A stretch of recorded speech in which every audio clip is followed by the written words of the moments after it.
पहले हम लोग देखते हैं मीराबाई। मीराबाई का जन्म 1498 ईस्वी में हुआ था और इनकी मृत्यु 1546 ईस्वी में हुई थी। मीराबाई का जन्म कहाँ हुआ था? तो इनका जन्म जो है वो मेड़ता के कुदकी नामक ग्राम में हुआ था। एक बार प्रश्न यहां से पूछा गया है, इसलिए मैंने इसे पेन डाउन किया है। मीराबाई की मृत्यु कहाँ हुई थी? तो द्वारिका में हुई थी। तो इस प्रकार से इनकी जो कर्मभूमि थी एज ए संत के रूप में या एक व्यक्ति के रूप में या एक रानी के रूप में, इनका क्षेत्र जो रहा वो राजस्थान भी रहा और गुजरात भी रहा। दोनों ही क्षेत्रों में इनके जो है प्रचार प्रसार हुए थे। हालांकि विशेष रूप से गुजरात जो है ज्यादा प्रभावित रहा इनके प्रसारों से। इनके संबंध में जान लीजिए कि ये मेड़ता के राजा थे रतन सिंह राठौर। उनकी एक इकलौती पुत्री थी जिनका विवाह जो है वो राणा सांगा के परिवार में होता है। तो राजघराने के परिवार से संबंधित होने के बावजूद भी उन्होंने भक्ति मार्ग को चुना था, जिसके कारण ये ज्यादा चर्चित हुई थी। आइए देखते हैं क्या है। इनके गुरु का नाम था रैदास। रैदास जो इनके गुरु थे, जिन्होंने रायदासी संप्रदाय की स्थापना की थी, उसी रायदासी संप्रदाय को अपनाया था मीराबाई ने। अर्थात रायदास के विचारों को ये फॉलो करने का प्रयास कर रहे थे। नेक्स्ट है, इनका विवाह कहाँ हुआ था? तो उदयपुर के राजा थे राणा सांगा, जिसके बारे में आप पढ़ेंगे कि बाबर के साथ इनका युद्ध हुआ था, खानवा का युद्ध, और वो पराजित हुए थे। तो राणा सांगा, उन्हीं राणा सांगा के पुत्र का नाम था भोजराज, उन्हीं से विवाह हुआ था मीराबाई का।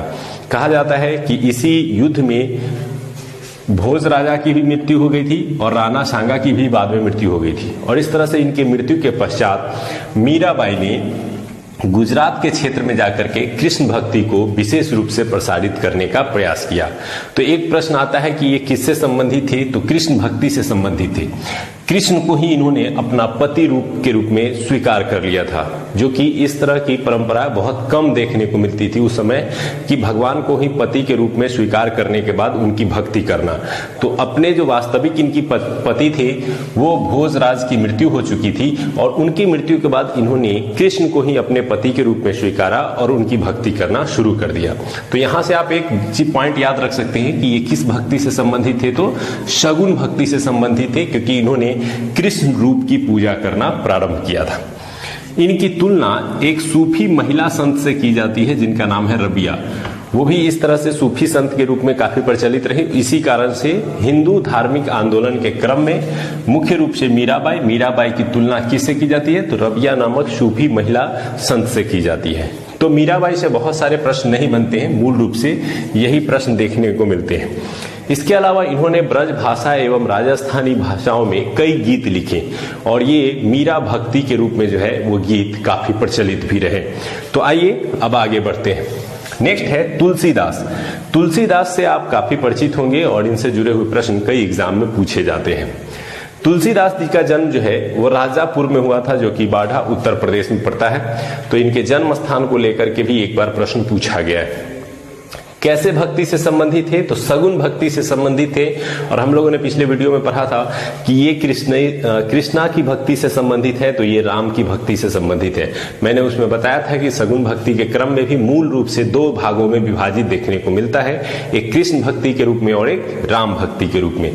तो ये सगुन भक्ति के क्रम में राम भक्ति के रूप में इनकी पूजा करने की परंपरा विकसित की। 1575 में इन्होंने रचना की थी रामचरितमानस की। ये बहुत ही इंपॉर्टेंट है और आर्थर स्मिथ ने इस रामचरितमानस को जो है वो हिंदुओं का बाइबल कह के संबोधित किया है। इसकी प्रशंसा की है कि इस प्रकार से ये धार्मिक ग्रंथ था कि इसे उन्होंने आर्थर स्मिथ ने जो है हिंदुओं का बाइबल कह के संबोधित किया है। रामचरितमानस की रचना उन्होंने अवधी भाषा में की थी। ये कई बार एग्जाम में पूछा गया है कि रामचरितमानस की रचना उन्होंने किस भाषा में की थी। तो लोक साधारण की भाषा में, अवधी भाषा में की, ताकि रामायण को सभी लोग पढ़ सके और उसे बेहतर रूप में समझ सके। तो इस प्रकार से उन्होंने रामचरितमानस की रचना की। उन्होंने शैव धर्म एवं वैष्णव धर्म के बीच एकता स्थापित करने का प्रयास किया। ये वास्तविकता ये थी कि इस समय तक देखने को यही मिलता है कि जब दक्षिण भारत में अलवार संत और नैनार संत उभर करके आते हैं, तो अलवार और नैनारों के बीच एक संघर्ष का स्थिति बनती है, जिसके कारण दोनों ही भक्तियों में एक अंतर बना हुआ था। उस अंतर को कम करने का प्रयास किसने किया था? तुलसीदास ने। तुलसीदास ने क्या किया? शैव भक्तों को और वैष्णव भक्तों के बीच एकता स्थापित करने का प्रयास किया था। रामचरितमानस के अलावा उनके कई अन्य ग्रंथ भी देखने को मिलते हैं। टोटल उन्होंने लगभग 25 रचनाएं साहित्यिक रूप से किए थे। इसमें से विनय पत्रिका, कवितावली और गीतावली, ये 3 आप, और रामचरितमानस, ये 4 निश्चित रूप से याद रखेंगे क्योंकि यहीं से प्रश्न आपको पूछे जाते हैं। तो उनकी 25 रचनाएं हैं जिसमें से मुख्य रूप से रामचरितमानस, विनय पत्रिका, कवितावली और गीतावली काफी प्रसिद्ध रही हैं। और इनका समय जो था वो अकबर और जहांगीर के ये समकालीन थे।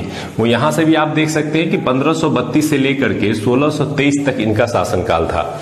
और यह शासनकाल मूल रूप से जो इनके युवावस्था जो गुजरती है वो अकबर और जहांगीर के शासनकाल तक देखने को मिलती है। तो मूल रूप से युवावस्था में ये अकबर और जहांगीर के समकालीन थे।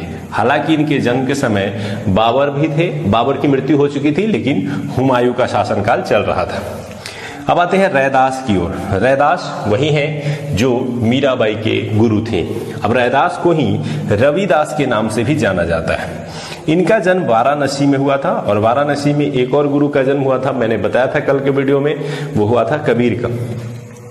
ये कबीर ने इन्हें संतों का संत कह के संबोधित किया। अब ये रैदास कौन थे? तो रामानंद के जो 12 शिष्य थे, पिछले वीडियो में हम लोग पढ़े थे कि रामानंद ने सभी धर्मों के शिष्यों को अपनाया था। तो उस 12 शिष्यों में से कबीर भी थे और रैदास भी थे। कबीर और रैदास के बीच काफी संबंध अच्छे थे। कबीर ने रैदास को कहा संतों का संत। ये एक प्रश्न बनता है कि संतों का संत किसे कहा गया है? तो रैदास या रविदास को कहा गया है। और किसने कहा है? तो कबीर ने कहा है। इन्होंने एक और बात कही थी, मन चंगा तो कठौती में गंगा। इसका मतलब होता है कि अगर आप मन में आपके पवित्रता है, आपके कर्म अच्छे हैं, आप अच्छे विचार के हैं, तो किसी भी तीर्थ स्थल पर जाने की जरूरत नहीं है। अगर आपके कर्म पवित्र हैं तो आपके द्वारा किया गया हर कार्य पवित्र होगा, यानी आपको किसी भी तीर्थ स्थान की यात्रा करने की आवश्यकता नहीं पड़ेगी। तो इस तरह से इन्होंने प्रवचन दे करके एक अलग ही संप्रदाय, रैदासी संप्रदाय को आगे बढ़ाया था, जिसके बाद इनके कई फॉलोअर्स आए। उन्हीं फॉलोअर्स में से एक प्रमुख थी मीराबाई। तो ये कौन थे? तो रामानंद के 12 शिष्यों में से एक थे और मीराबाई के गुरु के रूप में ये काफी प्रचलित रहे हैं। तो इनसे कई प्रश्न बन सकते हैं, तो इनको थोड़ा सा ध्यान में रखेंगे। ये 2-3 पॉइंट आप लोगों ने समझा। आइए आगे देखते हैं। आते हैं दादू दयाल को लेकर के। दादू दयाल का जन्म 1544 में हुआ था और इनकी मृत्यु 1689 में हुई थी। इनका जन्म भले ही गुजरात के अहमदाबाद क्षेत्र में हुआ था, लेकिन इनके धर्म का प्रचार प्रसार का जो क्षेत्र था वो मूल रूप से राजस्थान रहा। ये कबीर के पुत्र, जो कि कल हमने चर्चा किया था कि कमाल उनके पुत्र का नाम था, तो कमाल के शिष्य के रूप में दादू दयाल जाने जाते हैं और कमाल से भी अधिक प्रचलित हुए। ये कबीर पंथी थे, अर्थात निर्गुण भक्ति में विश्वास करते थे। और हम लोगों ने कल भी चर्चा किया है पिछले वीडियो में कि जो कबीर थे वो निर्गुण भक्ति से संबंधित थे। इसी कारण से उनके जो फॉलोअर्स हैं वो भी निर्गुण भक्ति से ही संबंधित आपको देखने को मिलते हैं। इन्होंने भी हिंदू और मुस्लिम के एकता स्थापित करने का प्रयास किया। और इनका अगर शासनकाल देखेंगे तो इनका भी शासनकाल जो है वो अकबर से संबंधित है और अकबर के शासनकाल में ये देखने को मिलता है। इसके अलावा भी अकबर से अधिक भी इनका शासनकाल रहा था, क्योंकि लंबा शासनकाल था। अब आते हैं सूरदास। सूरदास से भी आप नाम से परिचित होंगे। इनका जन्म आगरा के क्षेत्र में हुआ था, यूपी में। और इनके गुरु जो थे वो वल्लभाचार्य थे, वही वल्लभाचार्य जिन्होंने शुद्धाद्वैतवाद का सिद्धांत दिया था या मत दिया था। उन्होंने उनसे भक्ति प्राप्त करके इन्होंने कृष्ण भक्ति की, क्योंकि सूरदास के बारे में ऐसा कहा जाता है कि वो क्या करते थे? कृष्ण भक्ति से संबंधित थे। इनको आप मीराबाई की श्रेणी में रख सकते हैं। ये सगुण भक्ति से संबंधित थे और कृष्ण भक्ति से संबंधित थे। इनकी रचना में सूर सागर, सूर सरावली और साहित्य लहरी, ये 3 बहुत ही प्रसिद्ध है। इसको आपको 100% याद रखना है, क्योंकि यहां से प्रश्न बनते हैं। सूर सागर, सूर सरावली और साहित्य लहरी किसकी रचना है? तो ये रचना है सूरदास की। और इसी से संबंधित सबसे ज्यादा प्रश्न जो है वो सूरदास को लेकर के पूछे गए हैं। इसमें से कई ऐसे संत हैं जिनके संबंध में ये भी पूछ लिया जाता है ये किनके समकालीन थे, इसलिए थोड़ा सा उन बिंदुओं को भी ध्यान रखना है। अब आते हैं शंकर देव। इससे सबसे ज्यादा प्रश्न पूछे गए हैं अभी तक। ये शंकरदेव कौन है? तो ये असम क्षेत्र में इन्होंने भक्ति आंदोलन को बढ़ावा दिया था। तो असम क्षेत्र, जिसे कामरूप के भी नाम से जाना जाता है, तो आपको 2-3 प्रश्न बन सकते हैं कि कामरूप क्षेत्र में भक्ति आंदोलन को किसने प्रश्रय दिया, असम के क्षेत्र में भक्ति आंदोलन को किसने प्रश्रय दिया। इन्होंने कृष्ण भक्ति को अपना भक्ति का साधन बताया और इसी कारण से इनको चैतन्य महाप्रभु से इनकी तुलना की जाती है। और चैतन्य महाप्रभु के संबंध में हम लोगों ने पिछले वीडियो में पढ़ा था कि वो बंगाल और उड़ीसा के क्षेत्र में उन्होंने कृष्ण भक्ति को विस्तारित किया था। तो इसी कारण से इन्हें असम में चैतन्य के रूप में प्रसिद्ध किया गया या प्रसिद्धि मिली।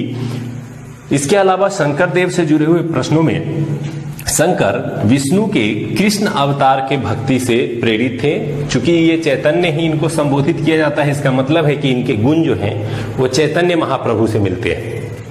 उन्होंने मूर्ति पूजा एवं जाति व्यवस्था का विरोध किया था। हालांकि जितने भी अन्य सगुण भक्ति वाले थे वो अधिकांश जो है वो मूर्ति पूजा में विश्वास रखते थे, लेकिन ये शंकरदेव ऐसे थे जिन्होंने कृष्ण भक्ति के प्रति जो है आस्था तो रखी, लेकिन ये मूर्ति पूजा के कभी भी समर्थक नहीं थे। इसके अलावा जाति के बंधन को भी ये स्वीकार नहीं करते थे। इन्होंने संस्कृत भाषा में एक रचना की रत्नाकर की। तो ये भी एक प्रश्न बनता है कि शंकरदेव ने कौन सी रचना की थी। तो संस्कृत भाषा में इन्होंने एक रत्नाकर की रचना की थी और जब इनका निधन हो जाता है 1568 ईस्वी में, तो उनके बाद उनका शिष्य जो है जिसका नाम माधव देव है, इसने माधव देव ने फिर असम में कृष्ण भक्ति को आगे बढ़ाया। तो इस प्रकार से एक प्रश्न आ सकता है कि पूर्वोत्तर भारत में भक्ति आंदोलन या कृष्ण भक्ति को बढ़ाने वाला कौन था? तो शंकरदेव था। और शंकरदेव के बाद किसने पूर्वोत्तर भारत या असम क्षेत्र में भक्ति आंदोलन को अग्रसरित किया? तो माधव देव ने किया। तो इस प्रकार से उम्मीद करते हैं कि ये जो महत्वपूर्ण संतों के जो बच गए थे पिछले बार, ये आप लोगों को पेन डाउन हो चुके होंगे।